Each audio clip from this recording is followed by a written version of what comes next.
Let us first acquaint ourselves with the term polymers before we study their classification in detail.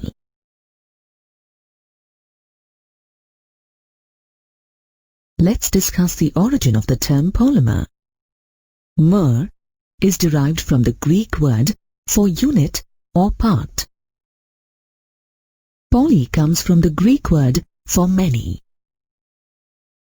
So, a polymer can be defined as a compound in which smaller units, called monomers,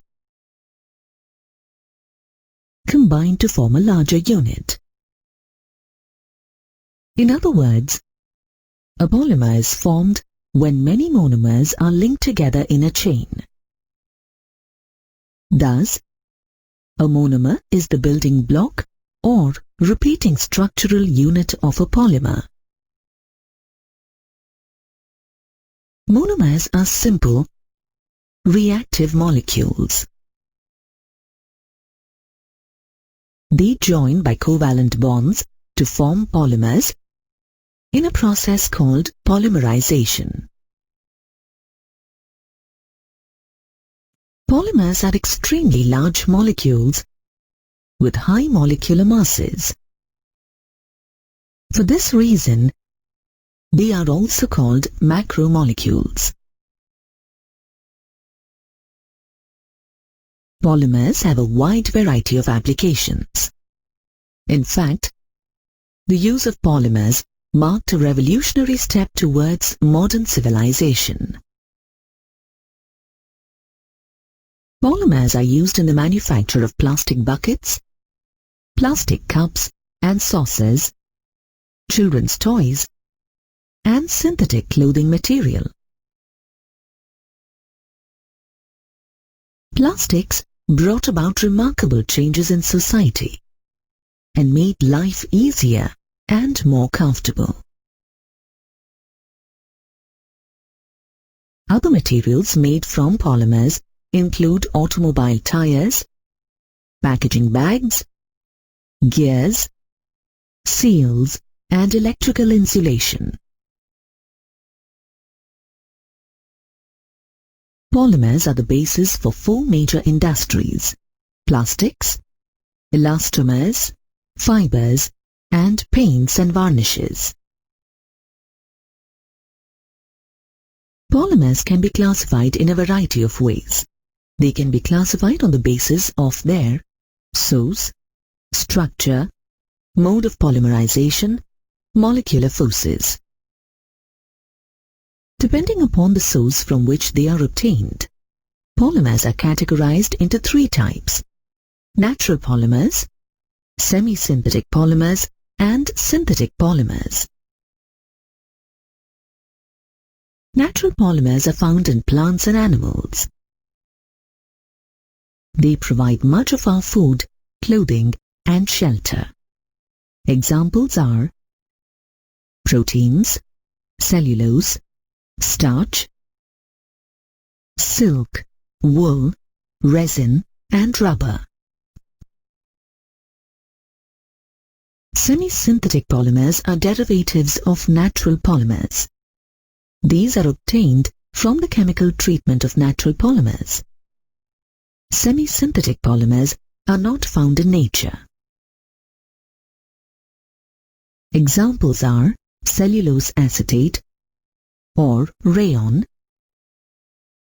and cellulose nitrate, which is highly inflammable.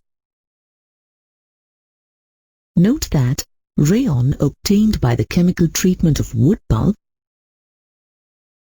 which contains a natural polymer, cellulose, resembles silk in appearance.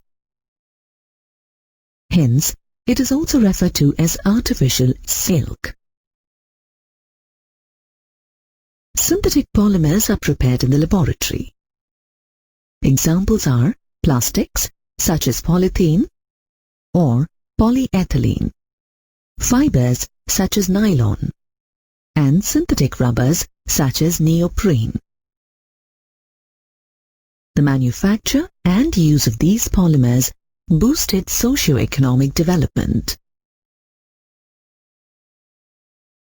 On the basis of their structure, polymers are classified into three types: linear, branched chain, and cross-linked polymers.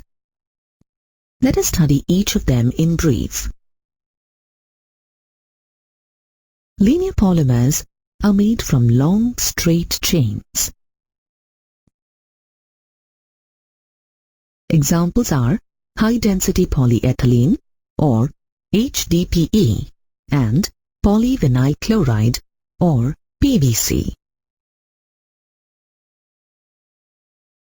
Branched chain polymers contain linear chains that have some branches. One common example of a branched chain polymer is low-density polyethylene, or LDPE.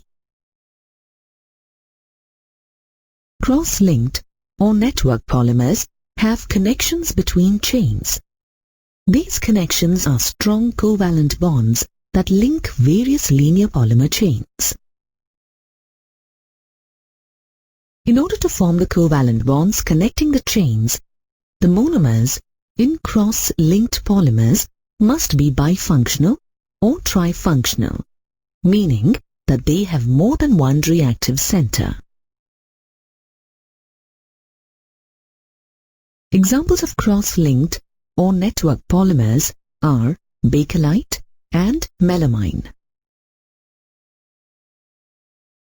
On the mode of polymerization, polymers are classified into two categories: addition polymers and condensation polymers. Addition polymers formed by the repeated addition of monomers containing double or triple bonds. The reaction involves breaking of pi bonds. Addition polymers are sometimes referred to as chain growth polymers. For example, ethene contains a carbon-carbon double bond. When polymerized, it forms polyethylene or polyethylene, which has all single bonds. Addition polymers obtained from the polymerization of a single monomer are referred to as homopolymers. Polyethylene is a homopolymer. In contrast to homopolymers, copolymers are obtained by the addition polymerization of two different monomers. Let us draw some simple models to illustrate the difference between homopolymers and copolymers. The first illustration shows many identical monomer units polymerizing into a straight chain homopolymer. The second illustration shows a copolymer with a repeating AB pattern. Two important examples of copolymers are Buna S and Buna N. The general scheme for the addition reaction for Buna S is shown here. 1,3-butadiene and styrene combine to form a butadiene-styrene copolymer. Condensation polymers, or step growth polymers, are the result of repeated condensation reactions between two different bifunctional monomers. Ethylene glycol, illustrated here, is an example of a bifunctional monomer. It is bifunctional because it has two hydroxyl groups. The condensation reactions involve the elimination of small molecules such as water, alcohol, or hydrogen chloride. Illustrated here is the condensation reaction between ethylene glycol and terephthalic acid to form polyethylene terephthalate, or PET. When two different monomers link together, a water molecule is eliminated. Important examples of condensation polymers are terylene, also known as PET, or Dacron, nylon 6, and nylon 6. Consider the two monomer structures shown here. Which would be more likely to form an addition polymer? Which would be more likely to form a condensation polymer? Monomer A would form a condensation monomer. It is a bifunctional monomer. Monomer A is one of the two components of Kevlar, a polyamide. Monomer B has a carbon-carbon double bond. It forms an addition polymer. Monomer B is a monomer of polyacrylonitrile, which is used to make rugs, blankets, and clothing. Based on the molecular forces present in them, polymers are classified into four types: elastomers, fibers, thermoplastic polymers, and thermosetting polymers. Let us study them one by one and see how their molecular forces affect their physical properties. Elastomers are rubber-like solids with elastic properties. An elastomer can be stretched to many times its original length. It snaps back to its original length when the external force is released.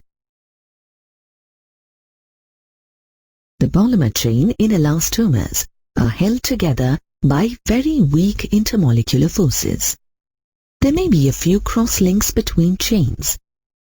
Many elastomers are copolymers.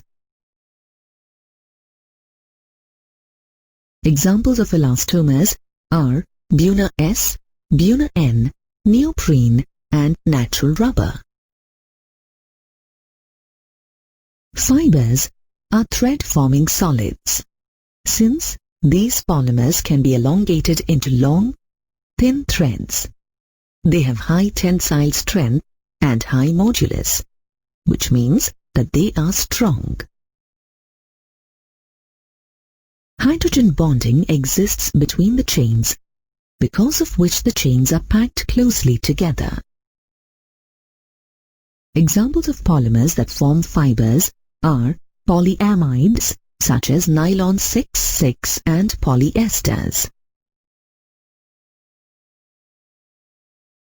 Which of these diagrams better represents an elastomer? A fiber? How can you explain your answer?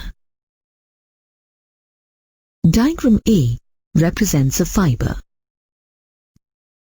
The chains are closely packed, which makes the structure crystalline in nature. Hydrogen bonds hold the chains in close contact. Diagram B represents an elastomer.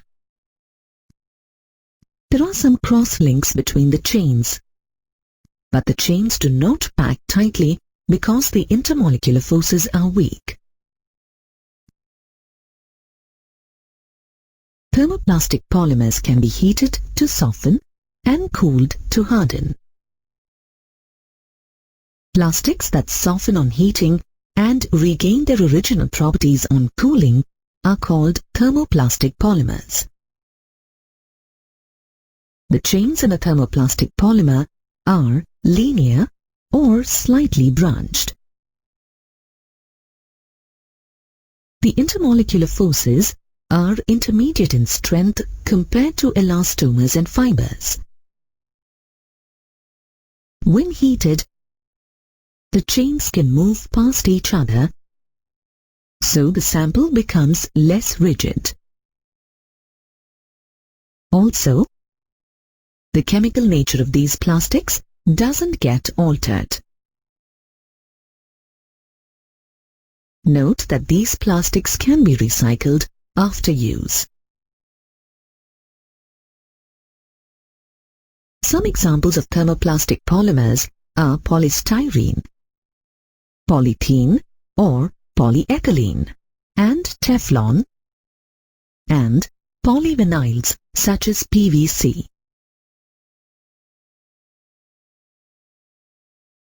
Thermosetting polymers, once set, harden permanently and cannot be reused. Plastics that change into hard and rigid materials upon heating are called thermosetting polymers. The chains in thermosetting polymers are cross-linked or heavily branched. When heated, they form extensive cross-linking. As a consequence, these plastics cannot be remolded. Additional heating causes a thermosetting polymer to decompose, as the chains are unable to separate. Instead, bonds break. Note that these plastics cannot be recycled or used again. Examples of thermosetting polymers are bakelite, melamine, and urea formaldehyde resin. Notice the extensive cross-linking shown in the structure of the bakelite resin. You already know that the process of joining many small molecules or monomers together to form very large molecules or polymers is called polymerization. In general, polymers are formed in two ways, depending upon the type of the polymerization mechanism or the mode of synthesis by which they are formed. These are addition polymerization or chain growth polymerization, condensation polymerization or step growth polymerization. Let's learn in detail about addition polymerization. In addition polymerization, the molecules of a monomer, such as an alkene or an alkadiene, add together to form a polymer. The polymer so formed is called an addition polymer. This type of polymerization involves a series of reactions, each of which utilizes a reactive particle, such as a free radical, and produces another similar reactive particle. Thus, free radicals induce a chain reaction. This mode of polymerization leads to an increase in the length or growth of the chain. Hence the name chain growth polymerization. Let us now look at the mechanism of addition polymerization. Addition polymerization usually occurs by a free radical mechanism. Free radicals are neutral, reactive chemical species with an unpaired electron. For example, the tertiary butyl free radical illustrated here. We need to take a detailed look at the free radical mechanism for addition polymerization. It starts with a chain initiation step, which actually occurs in several stages. First, a free radical generating initiator decomposes in the presence of light to form free radicals. For example, a molecule of benzoyl peroxide undergoes homolytic fission on exposure to light to form two free radicals. The free radicals then break down further to form a phenyl radical and carbon dioxide. Now, the phenyl radical reacts with a monomer, in this case, ethene, to form another free radical. The next step in the mechanism of free radical addition polymerization is the chain propagation step. The radical generated at the end of the chain initiation step reacts with another monomer, ethene, to form a new and bigger radical.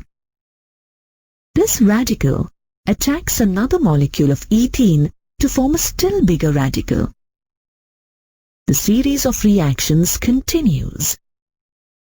As a result of this chain reaction, the alkyl chain grows longer and longer. The polymerized product forms in the last step of the reaction, the chain termination step. Eventually, chain termination occurs when the product radical combines with another free radical chain and results in the formation of the polymerized product. The formation of polythene is shown here. Let us now look at how some important addition polymers are prepared and their uses. Some important addition polymers are low-density polythene, high-density polythene, Teflon, and polyacrylonitrile. Let's look at each in turn. Low-density polyethylene or polythene is often given the acronym LDPE. To obtain LDPE, it is necessary to polymerize ethene under high pressure in a temperature range of 350 to 570 Kelvin in the presence of a catalyst. Typically, either oxygen or a peroxide initiator, such as benzoyl peroxide, is used as a catalyst. The equation shown here represents the polymerization reaction to form LDPE. LDPE is a highly branched structure, where the branches in turn may also have side chains. The branches keep the chains from packing closely together, and so the resulting plastic is soft. LDPE is chemically inert. It is tough but flexible and a poor conductor of electricity. LDPE is used to make insulation for electrical wiring, besides squeeze bottles, toys, and flexible pipes. High-density polythene or polyethylene, also known as HDPE, is another polymer made from ethene monomers. To make HDPE, ethene is reacted in a hydrocarbon solvent in the presence of a Ziegler-Natta catalyst at a low temperature of 333 to 343 Kelvin and a high pressure of 6 to 7 atmospheres. A Ziegler-Natta catalyst is a combination of triethyl aluminium and titanium tetrachloride. When triethyl aluminium and titanium tetrachloride are mixed in a hydrocarbon solvent, a heterogeneous precipitate forms, which catalyzes polymerization of alkenes like ethene. The catalyst that results has an empty orbital on titanium, which can form a complex with double bond in ethene. These reaction conditions lead to linear molecules that are closely packed together with a high overall density. HDPE is tough and hard. It is used to make buckets, dustbins, bottles and pipes, among other things. Teflon is another example of an addition polymer. The structure of Teflon is shown here. Can you determine the structure and the name of the monomer used to make Teflon? Since Teflon is an addition polymer, it suggests that the monomer contains a carbon-carbon double bond and 4 fluorine atoms. The monomer used to make Teflon is tetrafluoroethene. The overall equation for the polymerization reaction is shown here. Teflon is the trade name for polytetrafluoroethene. To make Teflon, tetrafluoroethene is heated with a free radical or persulfate catalyst at high pressures. Teflon is chemically inert and resistant to attack by corrosive substances. Teflon is used to make oil seals and gaskets.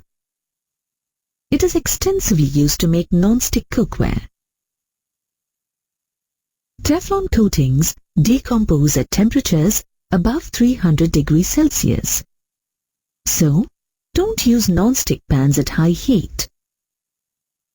Be careful not to scratch the coating and replace pans when the Teflon coating is damaged. Another important addition polymer is polyacrylonitrile. This polymer is formed by polymerizing acrylonitrile in the presence of a peroxide catalyst. The overall reaction is shown here. Polyacrylonitrile produces the commercially important acrylic fiber. The trade names for acrylic fibers include Orlon and Acrylan. These acrylic fibers are soft and flexible and produce lofty yarns. These properties of acrylic fiber closely resemble those of wool.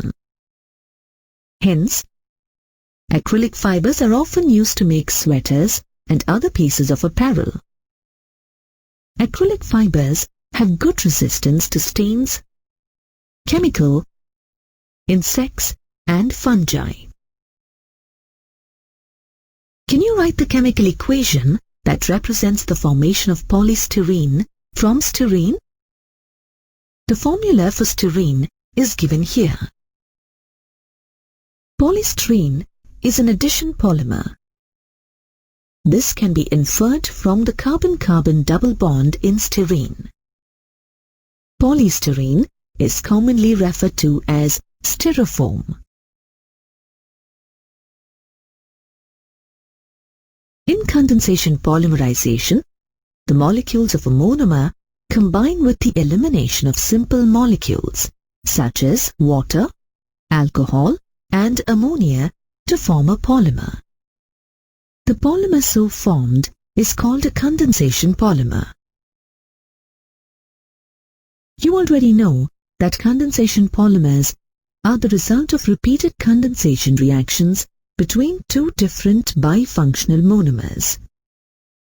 Hence, this type of polymerization also involves a series of reactions, just as in addition polymerization, but it differs in the aspect that each step is independent of the preceding one. The series of reactions in condensation polymerization is attributed to the presence of more than one functional group in the monomer. In other words, the formation of a polymer is possible as the monomer can undergo reaction at more than one functional group. The product formed in each step of the reaction as a result of condensation between two different bifunctional monomers also has a bifunctional group that can further react with another monomer to form a larger molecule. The series of such reactions continues. The stepwise condensation of monomers, which results in the formation of a polymer, is called step growth polymerization. Illustrated here is the condensation reaction between ethylene glycol and terephthalic acid polyethylene terephthalate, PET, also known as dacron. Note that in each step, when two different monomers combine, a water molecule is eliminated. Let us now see how some important condensation polymers are prepared and their uses. Polyamides, polyesters, phenol formaldehyde polymers, and melamine formaldehyde polymers are all important condensation polymers. Polyamides are polymers that have amide linkages. Polyamides may be naturally occurring, such as proteins, or synthetic, such as nylons. Nylons are commercially important synthetic fibers. The general reaction to obtain polyamides can be described as the reaction of diamines with dicarboxylic acids or dibasic acid to form amide linkages.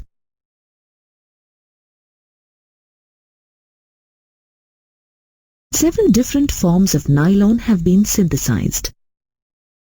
One important nylon polymer is nylon 6,6. To obtain nylon 6,6, adipic acid or 1,6-hexane-dioic acid is made to react with hexamethylene diamine or 1,6-diaminohexane at a high temperature of 553 Kelvin and high pressure. This polymer is called nylon 6,6 because there are 6 carbon atoms in each monomer, adipic acid and hexamethylene diamine, that participates in the reaction. Nylon 6,6 is used to make sheets, bristles for brushes, textiles, and tire cord. Nylon 6, another synthetic fiber, resembles the properties of nylon 6,6 closely. To obtain nylon 6, caprolactam is subjected to prolonged heating with water at a high temperature of 533 to 543 Kelvin. Nylon 6 is known by its trade name, Perlon L. It is used to make tire cords, fabrics, and ropes. Polyesters are another important group of condensation polymers. The general reaction to obtain a polyester is a condensation reaction between a dicarboxylic acid and a diol. Dacron is the trade name for polyethylene terephthalate, or PET, a common polyester. To make dacron, ethylene glycol and terephthalic acid are reacted at 420 to 460 Kelvin in the presence of a zinc acetate, antimony trioxide catalyst. The structure of the repeating unit is shown here. Dacron is crease resistant. Therefore, it is often blended with cotton and/or wool.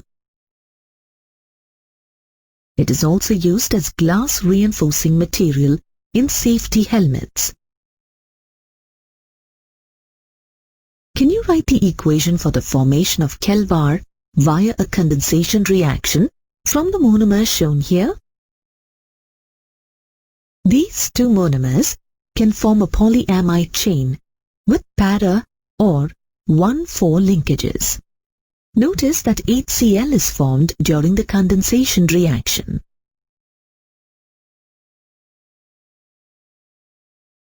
Kevlar fibers are very strong as many hydrogen bonds are present between the chains, as shown in the illustration here.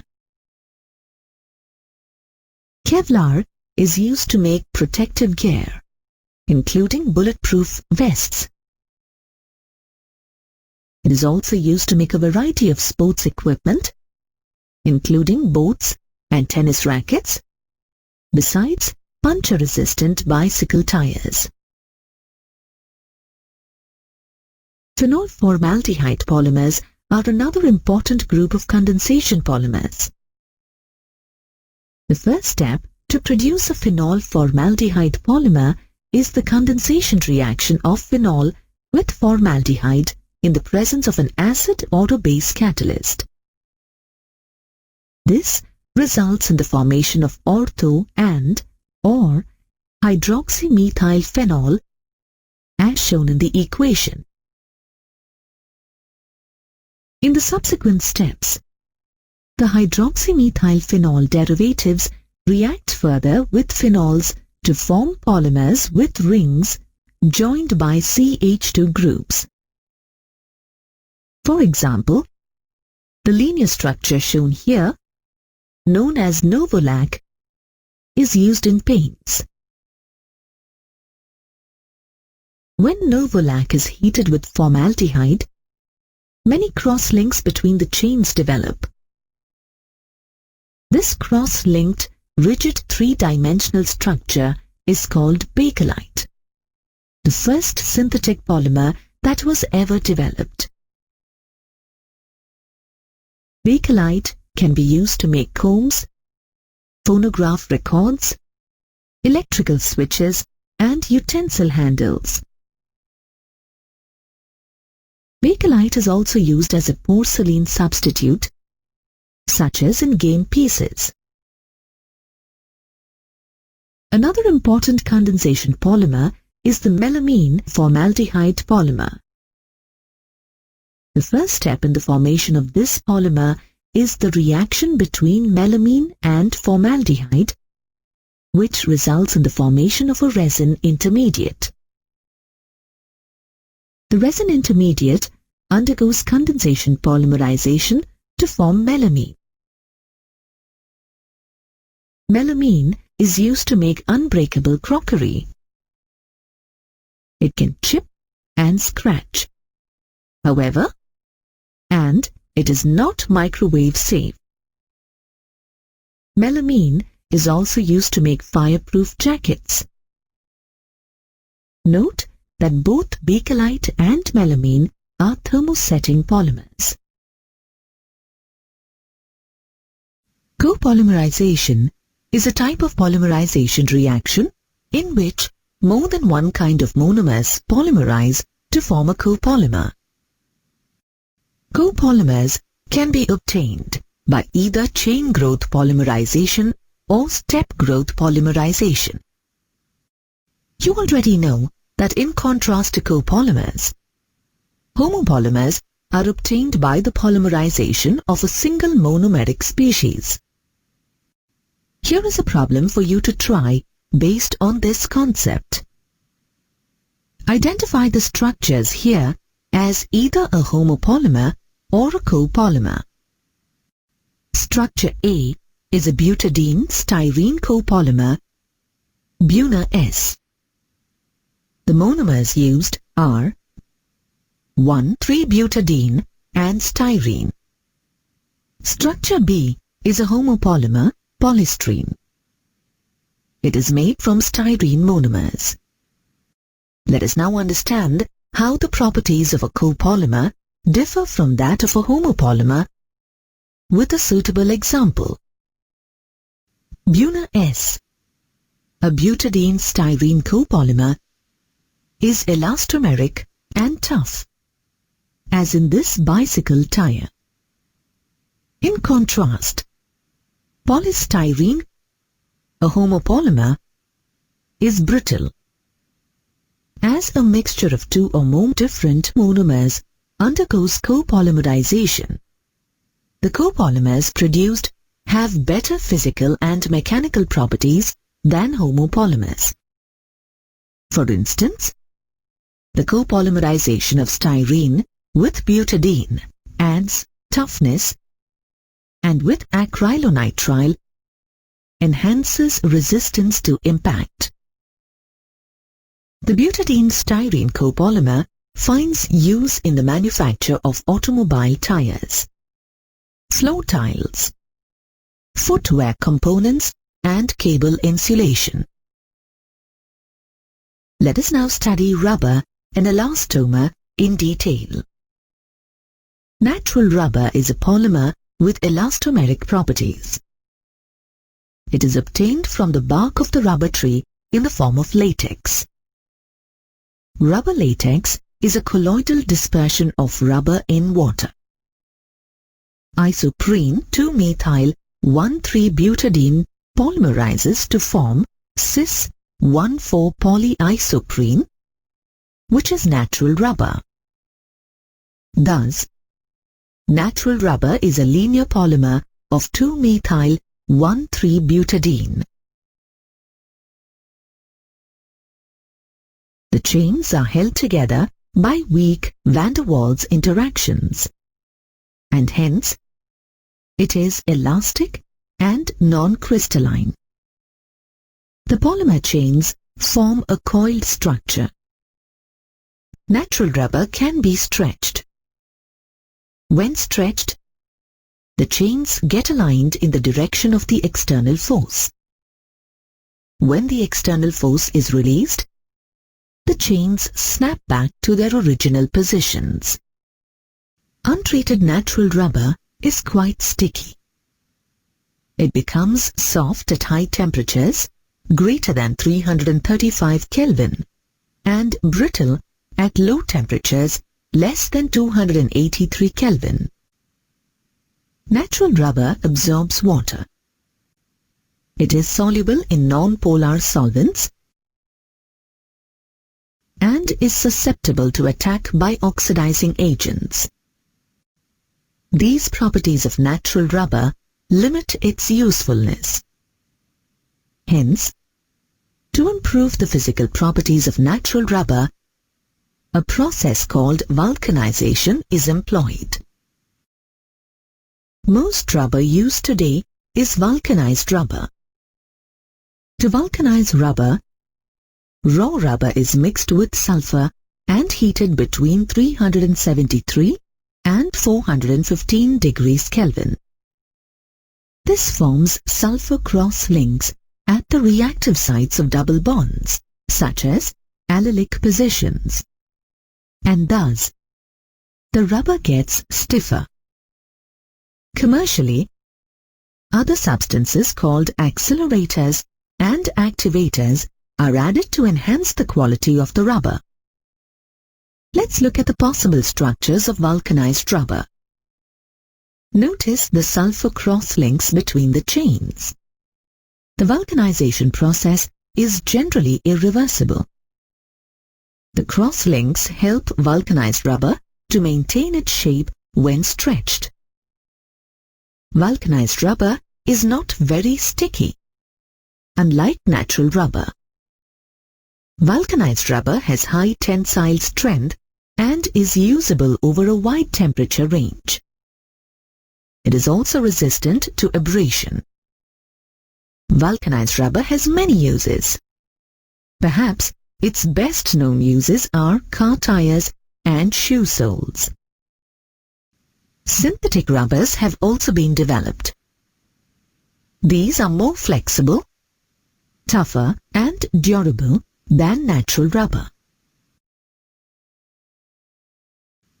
Synthetic rubber can be defined as any rubber-like polymer that can be vulcanized. Synthetic rubber must be elastomeric. It can be stretched and then must return to its original shape. Neoprene is an example of a synthetic rubber. This homopolymer is made from a monomer that is a 1,3-butadiene derivative, chloroprene. Chloroprene undergoes free radical addition polymerization to form neoprene. Neoprene is resistant to vegetable and mineral oils. It is used to manufacture conveyor belts, gaskets, and hoses. It has a wide variety of household and recreational uses as well. Another important synthetic rubber is Buna-N, also known as nitrile rubber. It is a copolymer of 1,3-butadiene and another unsaturated monomer, acrylonitrile. A peroxide catalyst is required for the reaction. The overall equation is shown here. BUNA-N, or nitrile, is resistant to petrol, lubricating oil and organic solvents. It can be used over a wide temperature range, and so it has many applications in automobiles. BUNA-N is used to make oil seals and tank linings. Non-latex disposable gloves are typically made from nitrile. The molecular mass of polymers determines most of their physical properties, such as viscosity, tensile strength, and toughness. The better the physical properties of a polymer, the more is its commercial importance. That is why the study of the molecular mass of polymers is important. You already know that polymer molecules have extremely large molar masses. However, polymer samples are a mixture of molecules with different numbers of repeating units. The different sized chains of molecules present in the mixture of a polymer will account for its overall behavior. In other words, the behavior of a polymer depends upon the availability of monomers in the reaction mixture or the way the polymer is produced. Therefore, the molecular masses of polymers are best described as a distribution of molecular masses.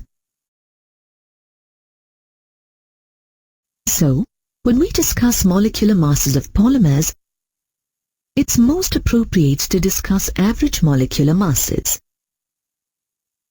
We can calculate the average molecular mass in two ways: number average molecular mass and weight average molecular mass. Number average molecular mass Mn is essentially an arithmetic mean. To calculate number average molecular mass, find the total mass of polymer molecules and divide it by the total number of polymer molecules. Weight average molecular mass is indicated by Mw. The formula to calculate Mw is given here.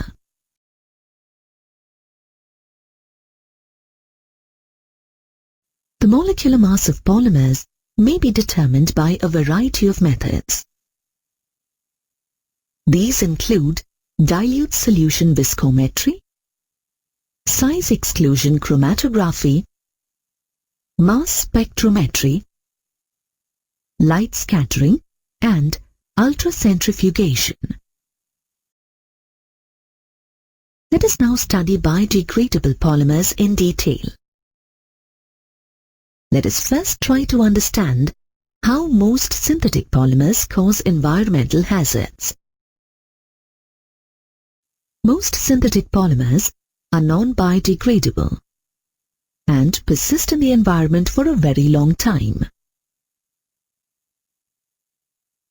These polymers are responsible for the accumulation of solid waste, which causes acute environmental problems. Let us see how polymers, such as plastics, pose a serious threat to the environment and, of course, to human life. Although plastics have become indispensable in our lives, they cause many environmental problems. One major problem is the accumulation of plastic waste or toxic substances. For example, the clogging of drains by polythene bags and other plastic material causes floods in cities. Animals mistake plastic for food and choke on them. Plastic may also get entangled in the intestine and cause an agonizing death. plastics do not degrade for a very long time. Discarded plastics fill up landfills, which, in due course, results in the contamination of soil and water. The Great Pacific Garbage Patch consists mostly of plastic bags, bottle caps, and styrofoam that have been swept away into the ocean from poorly secured landfills and other sources. It is a serious threat to marine life. You can choose better alternatives that will help reduce the use of plastics.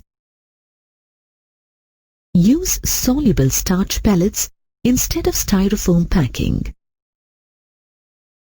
Use reusable cups instead of disposable plastic cups. Bring reusable bags when shopping, and make sure polythene bags stay out of drains. Recycle your plastics or reuse them instead of just throwing them into the trash.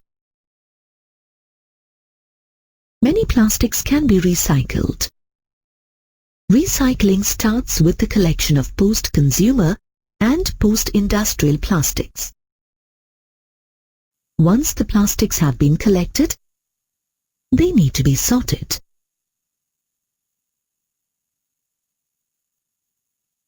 In principle, many polymers can be recycled. In practice, the most commonly recycled plastics are thermoplastics such as PET, polyethylene terephthalate, and high-density polythene. Plastics are recycled by type and then by color. Finally, the samples are subjected to chipping, which involves chemical treatment. After chipping, the plastic can be reused. Can you list 3 steps that you could take to improve plastics recycling in your neighborhood, community, or school? There are many ways that you can do this. Here are some suggestions. You could organize recycling collection stations in your community or at school. Encourage local merchants to participate. They could sell reusable bags and collect plastic bags for recycling. One company in Bangalore uses discarded plastics to make roads. Keeping in view the potential environmental hazards of synthetic polymeric waste, certain biodegradable synthetic polymers have been developed. Biodegradable polymers that are synthesized contain functional groups similar to the functional groups in biopolymers, such as wool, silk, and cellulose. The copolymerization of 3-hydroxybutanoic acid and 3-hydroxypentanoic acid forms a synthetic biodegradable polymer PHBV, polybeta hydroxybutyrate co-beta hydroxyvalerate. Notice the ester linkage in the repeating unit of PHBV.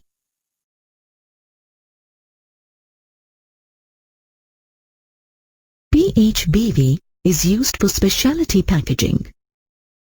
Because it is biodegradable, PHBV is used for medical sutures that don't have to be removed after surgery, and for controlled drug release. Here is a problem for you to try. Nylon 2 Nylon 6 is an alternating copolymer of glycine and aminocaproic acid. Can you write the equation showing its formation? Glycine and aminocaproic acid form an amide linkage by condensation as shown here. Notice how the polymer has a 2-carbon group and then a 6-carbon group in the repeating unit. Nylon 2 Nylon 6 is a biodegradable polymer. Another biodegradable polymer is polycaprolactone or PCL. PCL is used for medical sutures, drug delivery, and the manufacture of specialty polyurethanes. It has even more applications when blended with other polymers. PLA or polylactic acid is another biodegradable polymer. The starting material is plant-based, derived from cornstarch or sugarcane. Lactic acid is dimerized to make the lactite monomer, which undergoes a ring-opening polymerization. PLA is being used for packaging, such as cups and take-out containers for food. However, it can only be used for cold beverages and cannot be used on very hot. It has various consumer uses, such as fiber for clothing and medical applications, such as sutures and stents. Commercial composting facilities are needed to break down PLA, and it is more expensive than PET. Using biodegradable polymers has some benefits. They don't require incineration, so they lower carbon dioxide emissions. They decrease environmental pollution as they can be readily degraded. They can be used as internal sutures that don't have to be surgically removed. Commercially important polymers include polycarbonates, polyvinyl chloride, glyptyl, polypropylene, polystyrene, urea formaldehyde polymers, bakelite, and polyurethanes. Let's look at each of these in turn. Polycarbonates are a group of polymers named for the carbonate groups holding the repeating units together in their backbone chain. These are thermoplastic polymers that belong to the class polyesters. The most common polycarbonate is made from bisphenol A or BPA, a diphenol, and carbonic acid. The formula for the polycarbonate of bisphenol A is shown here. Polycarbonates have high impact resistance. They are transparent, but they can scratch easily if not coated. Therefore, they are useful for spectacle lenses, compact discs, bottles, and shatterproof windows. Polyvinyl chloride, or PVC, is obtained from the free radical polymerization of vinyl chloride, as shown here. PVC is resistant to water and fire. It is used to make shower curtains, raincoats, pipes for plumbing, vinyl siding for houses, flooring and electrical insulation. Glyptyl or alkyd is a condensation polymer formed from phthalic acid and glycerol, or phthalic acid and ethylene glycol. Glyptyl is a polyester that can form cross-links. Cross-linked glyptyl is a thermosetting polymer. Glyptyl is used in the manufacture of paints, lacquers, and resins. Polypropylene is an addition polymer of propene. It is abbreviated as PP. Polypropylene has a range of uses. It is used in the manufacture of medical equipment, laboratory equipment, electronic equipment, and automotive components. It is also used to make ropes, toys, pipes, fibers, and so on.